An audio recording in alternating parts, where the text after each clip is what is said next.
Hey, buds. Can you see me? I'm having a little trouble seeing you. Maybe I think we're having some vision issues here. Okay. Maybe not literally blind, but maybe like me and a lot of the world, we've been suffering a little bit of plant blindness. So today we are going to chat a bit about that. This is my capstone project for the Rooted Medicine Circle course, and I'm hoping you're my only hope. If you watch this, maybe I'll pass and get my certificate, and maybe we can work a little on that plant blindness. How many plants do you think you have growing in your backyard? Go ahead, take a guess. Most people think they've got maybe a dozen or so, but in reality, the average yard holds 40 to 100 plant species. Across a whole neighborhood or in rural areas, it's often closer to 1,000. And if you peek into the soil, a single handful can hold tens of thousands of microbial species, plus hundreds of fungi and insects. There's a good chance you've walked past millions of living things, living quietly and thriving right in your own backyard. You are never alone. And is that comforting or terrifying? Plant blindness was coined in 1998 by a pair of botanists, and it means the inability to see or notice the plants in one's own environment, and the undervaluing of plants compared to animals, and the lack of appreciation of their importance to the biosphere and to human affairs. And yet, plants make up about 80% of Earth's biomass. They're the foundation of nearly every ecosystem, creating oxygen, stabilizing soil, capturing carbon, and feeding everything else. Now, at the risk of losing your attention, I am going to tell you to pause this video and go take a look in your backyard and see how many plants you can find. Bonus marks if you put the number in the comments below, and extra bonus marks if you can even name some of them. No, chew! I mean it! Nature breaks are good for you. 1, 2, 3.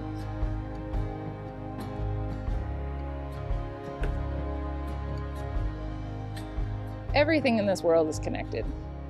And as humans, we sometimes forget that and think that we are somehow separate from nature. And I'd say as a dietitian, we also kind of forget and get disconnected from where our food comes from. But can you think of anything at all that operates entirely on its own? Think about the last thing you ate. How many ingredients went into it? Where did it come from? A farm? A field? Your garden? Who or what processed it? Were pollinators involved? Did someone tend, harvest, or ship it? What technologies made it possible for you to have that food today? How many plants, animals, and humans were involved in that one meal or snack? I think it's an interesting thought experiment, and one that can lead to a deeper, more mindful way of connecting with our food. And I think the more awareness that you cultivate, the more you start to notice the quiet relationships between living things. Take my garden this summer. I have a patch of stinging nettles, and yes, that is on purpose. And one day I noticed they were occupied. Some very hungry, spiky little caterpillars were feasting away. And after a bit of research, I learned that they were destined to become tortoiseshell butterflies. Here's the catch though. If we take away that food source, or we reach for a can of insecticide every time we see a bug, they can't make that transformation. And that's interdependence in a nutshell. The reminder that every being, no matter how small, has a place and purpose. I am still a work in progress though. I do not understand the place and purpose of ticks or mosquitoes. If you figured it out, please put it in the comments down below. Thank you. If you pause to think about it, we're actually pretty dependent on plants. I mean, for those small things like oxygen to breathe and all of our food. So how can we give back to our plant overlords? Our life-giving friends appreciate the simple things. Give them a drink of water, help them spread their seeds, avoid dumping insecticides, herbicides, or fungicides. Any iscide, really. Leave the leaves in the fall, plant a few native species, or pull out, and maybe even eat, a few invasives. At the very least, go share a little CO2 with them. Whether you realize it or not, you're a landlord, or maybe a lord of the land. But either way, your mission, if you choose to accept it, is to take care of and nurture the things that are living in your space. And that space, even if it's a small one, like a balcony or a boulevard, is your universe, and how you take care of it can help to make it thrive.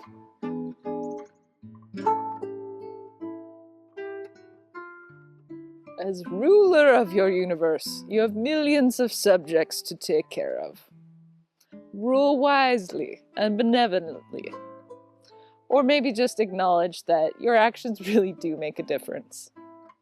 I truly believe that this world could use a bit more caring and compassion. And the more we learn about the gifts of the plants around us, the more we can share them with other people. On a personal level, I was diagnosed as an adult with ADHD, and self-care is something that I really struggle with.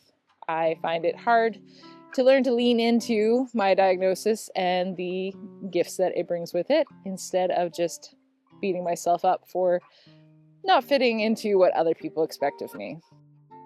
So this summer, I actually read a book called ADHD, A Hunter in a Farmer's World, and it really dove into this topic. And yes, there is science behind it if you're interested in that.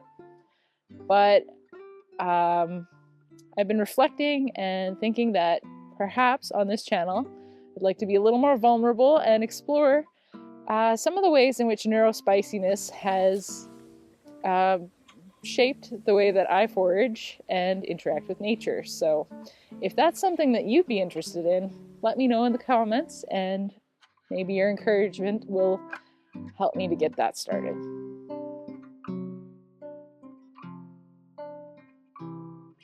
Truthfully, I started this channel as a way to develop community, and I will admit that I have been in a slump, but I really would like to pick it back up and start connecting with you buds again. And I just wanted to say that a kind comment can go a really long way when it comes to your content creators. So even though it's a really simple thing, it can help to keep us going. As wonderful as virtual communities are, in-person connections matter too. This summer, we volunteered with the Saskatchewan Mycological Working Group for several mushroom forays and met some truly amazing people. Then this fall, DWD was invited to participate in a few food festivals, and it was such a treat to geek out about wild plants with so many curious, passionate people. Volunteering and hands-on experiences like these are some of the best ways to learn. I really encourage you to explore what's happening in your area. And of course, non-human communities are pretty amazing too. For the purpose of this course, we were asked to pick a plant ally, and I chose dandelion, which continues to impress me with its versatility and resilience. And I think that is a great way to learn to expand your own plant community. Even if you just pick one plant per season, you'll eventually grow a great community of new plant friends.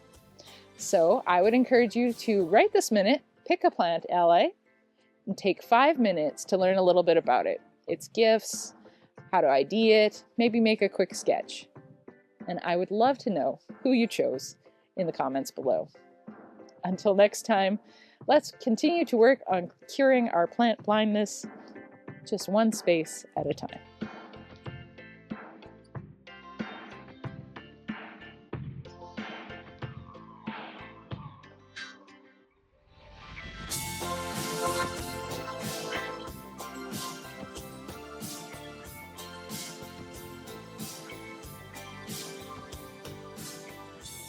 And I chose dandelion, who continues to impress me with its versatility and resilience. And you're giving me funny eyes. What, did I hit my mic? No, you pointed at the mushroom. Yes. Okay.